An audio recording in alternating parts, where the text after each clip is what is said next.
Hello, sorry I look a little messy. It's so hot here. I keep pouring water over myself.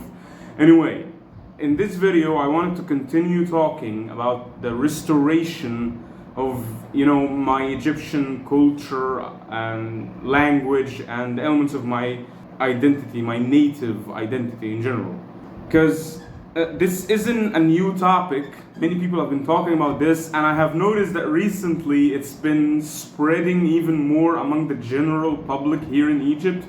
One of the topics that's being discussed, for example, openly now, is that the dialect that we here call Masri or Ammiya, which many people, including myself, were raised to believe that that's just an Arabic accent and that we are Arabs and Arabic is our native language.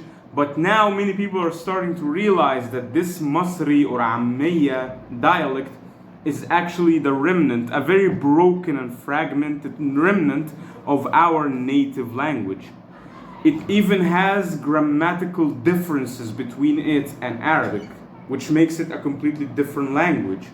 And as I said before, many people are starting to realize this and talk about it now. Many scientists around the world are also leaning into or changing the perspective around ancient legends. And the idea here is that those legends were created to record actual historical events, but they were wrapped with, how do I say this? Like they were put into a box of imagination, which actually helped those stories survive for so many generations. So when we remove those imaginary elements, what's left that is plausible was actually a true event that happened in the past. For example, the story about Osiris, or as we pronounce it, Osiris. And if we remove the "is" that the Greek Empire added to so many names and titles here, it becomes Osir or Ozer or however it's pronounced. Anyway, the story is that his brother, let's for now call him Seth or Suti, again however it's pronounced, Seth removed Osiris from the rule of Osiris was the king of Egypt, and Seth fought him and took the crown. And then the legend says that he cut Osiris into many pieces and scattered him all over Egypt.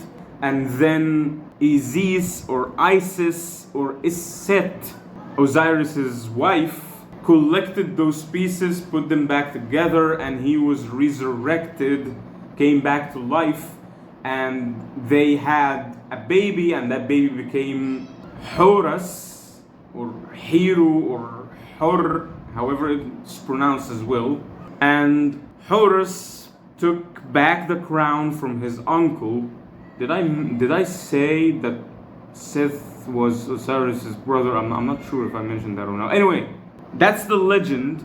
But if we remove the imaginary elements, it's that there was a battle between Osiris and his brother Seth or Suti. Seth won the battle, took the crown, and ruled over Egypt, and he banished his brother Osir.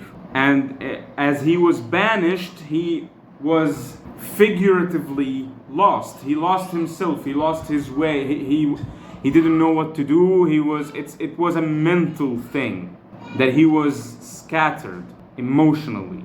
He was defeated, he was broken. And broken, we use that to this day to convey the idea that someone is spiritually broken or mentally broken, or sad, depressed, not physically broken. And that his wife, Set, helped him, regain his mental health. She fixed him. And then they had a child, and they raised that child well, and that child grew into a strong man who was able to take back the crown from his uncle. So it tells a real story about, struggle and losing your way and the support of the loved ones taking back the crown. And Horus became the title of every great king And there's many other legends like that that have so many imaginary elements around them, and if we strip those imaginary elements away and take only what's plausible and logical, it actually tells a historical story that actually happened. There is also, there's a lot of lost knowledge about our native culture. There's no denying that. There's a lot, and there's also a lot of misunderstandings. There's a lot of mistranslations, like with the word Nitcher and Nitcheru. The U sound at the end of the ancient Egyptian words is, to my understanding, the plural marker. It means that's the plural version of the word. So Nitcher is just the singular and Nitcheru is plural. It was translated to mean God and Nitcheru gods, but it actually means something different. Egyptologists have translated this one to so many meanings. Like one of them is natural elements or symbols of natural aspects. Like for example, the wisdom of nature was symbolized by Thut or Jehuti. A symbol of great kings, Horus. The symbol of this supportive wife is Set. A symbol of warriors, Sikhmet or Sikhmeh. I forgot what I was saying. Yeah, there's so many things that need to be fixed, so many things that need to be corrected, redefined, retranslated. The vowels and the way we used to pronounce words, that need to be restored, because even though there's a lot of ancient Egyptian words that still exist in our Masri dialect to this day, we are not sure if we are pronouncing them the ancient Egyptian, the original, the native way, or after they have been through some changes, because it's been a very long time since we spoke our native tongue. But I do believe there's also a lot of things that we can already use right now. Or there are things that we can do to fix or restore, things that we can start using right now. For example, we know the meanings and pronunciations of so many hieroglyphs and their hieratic versions, because hieroglyphs are drawings, and the hieratic script is just simplified versions of those drawings for casual writing. And one of the biggest reasons why so many of us here used to believe, and so many people still believe, that Arabic is our native language is that we are using the Arabic script, the Arabic alphabet, to write our own native dialect, our own native language. So we need to replace that with the hieroglyphic and the hieratic scripts. And we need to study our own language in schools, because we still have we have been studying the Arabic language in schools for hundreds of years now, and to this day we are still forced to study it as our native language. And we can start, and I think, in my opinion, we should start replacing Arabic with our own scripts, the hieroglyphic and the hieratic, even before we restore and retrieve and translate everything, because that's going to be very difficult and it's going to take a lot of time. So it's going to have to happen gradually. We should use what we know and what we have now and move forward step by step, glyph by glyph, brick by brick. So we write the same dialect, the same Masri dialect, with all of the changes that it's been through, using our native scripts. And those, because of course it's fragmented, we have been visited by so many different languages over the past 3,000 years. And every time a new culture paid us a visit, we took something from them. And the longer they stayed, the more we took. At the beginning, we just took a few words. And then we start taking phrases and expressions And then we start taking whole sentences, and then we start picking up some of their traditions as well. And some of them even change or force their own language to be our official language. So it becomes the language of our government here, and we have to study it in schools as our own language as well. It happened with the Greek language in the past, and the last time it happened was with the Arabic language, which we still have to study in schools, as I said before, to this day. Those fragments and pieces of different languages that exist in our dialect right now is something that also happened with so many other languages around the world. I mean, this isn't new. Usually, based on my understanding, again, languages come from one of two origins. Either the people of that a specific civilization create their language first with sounds. They make sounds, they assign those sounds to different things around them in the environment, and different actions and different emotions and stuff like that. And then they either start drawing the environment around them, simplifying those drawings to create glyphs, and then, how do I say it?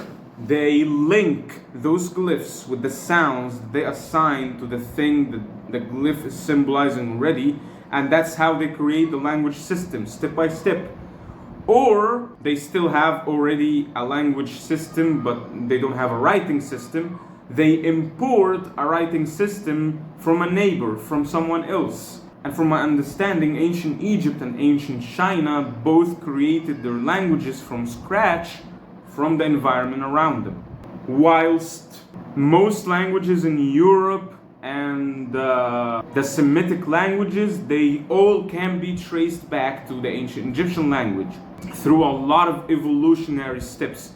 So that's also one of the reasons why there is so many similarities between our current Masri or Egyptian dialect and Arabic and English. Because first, those two languages can be traced all the way back to ancient Egyptian, and those two cultures visited Egypt in the past and stayed for a while, so we took things from them after all of those evolutionary steps that they went through.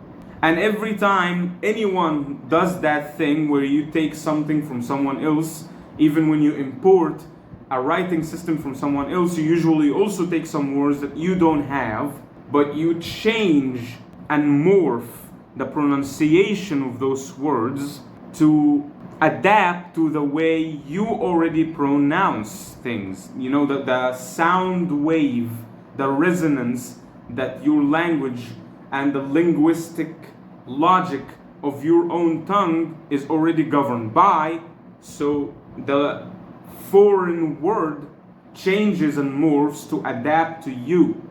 So this Masri dialect that we have right now is still our native language. Sure, it has a lot of foreign elements inside it, but it's still our own. It's still our own pronunciation. It might not even be our ancient native way of pronouncing things, but it's all what we have right now. And we can use our native scripts to write it, because the scripts have been translated. We know what most of the glyphs sounded like, as I said before, what they represented, what they meant. We know a lot, at least, not everything of course, but we have a lot that we can use, or we have enough that we can use to start. And then the rest will be restored. We just need to start. And step by step, those foreign elements within our dialect, within our local language right now, will start to be replaced with the original words, our native words, as we translate them and restore them and know them and unlock them. And there are other things that we need to replace, like for example, the calendar system that I think was forced on us by the Roman Empire, you know, the Gregorian calendar, should be replaced with our native calendar system, which still exists and it's being used in Egypt to this day by the Egyptian church, and by Egyptian farmers, because it synergizes with our local climate here. And that's one of the things that my ancestors, when they were creating those calendar system, they had our climate in mind. So to this day, it's still useful to the farmers here. Right now, it's called the Coptic calendar system, and the word Coptic means Egyptian. Anyway, that should replace the Gregorian calendar system that we have to use right now. I'm also thinking, what can I do to contribute to that process? Because I don't have much resources, I never did, but I'm optimistic. One day I'll be able to move out of here to a better place, my life will get better.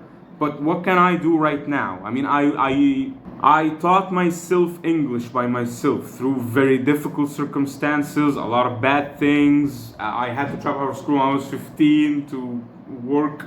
It is what it is. I'm back at school right now. I'm in the second grade of the secondary school, so hopefully just one more year and I will be able to go to college. I don't think I can afford it, but hopefully by that time something will happen. Maybe I will be able to afford it by then. But anyway, and hopefully I will go to whichever college that will enable me to pursue this, restoration of our native culture. So just like I was able to teach myself a different language, a completely different language, and I think I can speak it pretty well right now. I'm not perfect, but it's pretty good, I think. So I think I can also work on the linguistic part of this restoration process of our native culture. I can work on restoring the language. And I used to draw when I was little, but I had to stop for pretty much the same circumstances, the same reasons. But I recently started drawing again. I'm trying to learn the ancient Egyptian art style. I'm trying to, draw the way my ancestors used to draw.